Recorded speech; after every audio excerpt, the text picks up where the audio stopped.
If the GOP is seen as trying to kill or cripple GM and Chrysler in order to punish hundreds of thousands of American workers for supporting Democrats, today's news could represent a sea change, not just for the economy, but for American politics.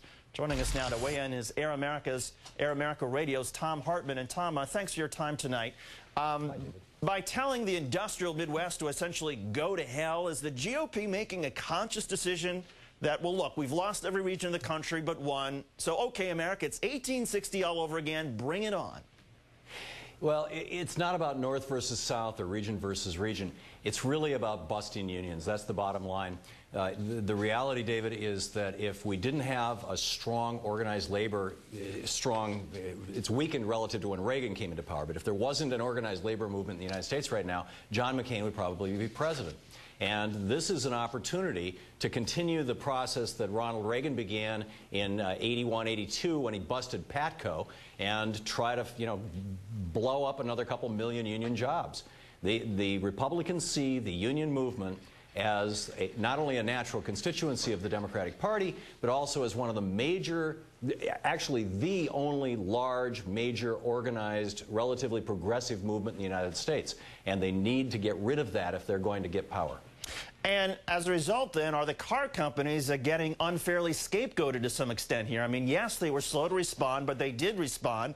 And before their restructuring and new cars could come online, weren't they hit by a double whammy, high gas prices and the credit crisis that were actually not free market anomalies, but the very predictable result of Republican policies?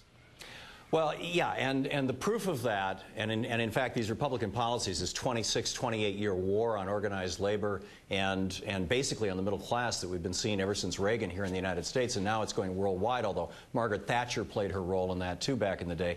Yeah, the proof of that is what happened in Sweden this morning. The Swedish legislature appropriated $3.2 billion, if my memory serves me right, dollars, which is a lot of money in a little country for a little car industry, to bail out Saab. And this is happening all over the world. Honda and Toyota in Japan are cutting back on their production, as well as in the United States. So the Republicans here saw the unionized American auto industry as being weak, and like predators, I mean, they're jumping on it. They're going to try and take down the union. This is their opportunity to kill the union. And one of the people in the talks at the Capitol last night was Stephen Feinberg. He's the head of Cerberus hedge fund that owns most of Chrysler. Another big Republican, former Bush Treasury Secretary John Snow, is also at Cerberus.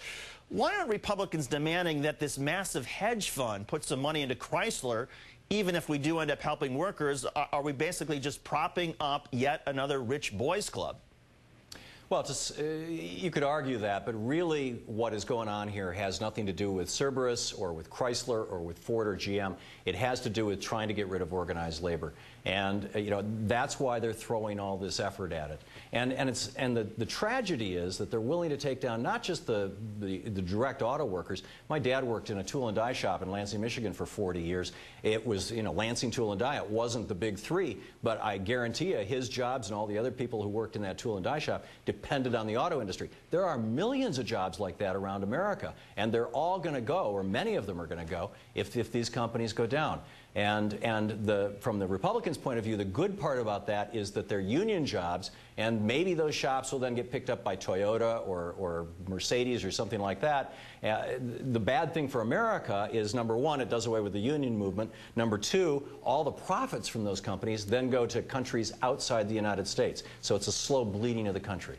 How do we return to an economy that's based on actually making things? I mean, what does President-elect Obama need to do when he gets in office to wean our economy off of these made-up financial games and get back to real manufacturing? David, what he needs to do immediately is read Alexander Hamilton's 1791 report to Congress on manufacturers. Hamilton laid out this six-step plan to build an industrial economy in the United States, and we followed it.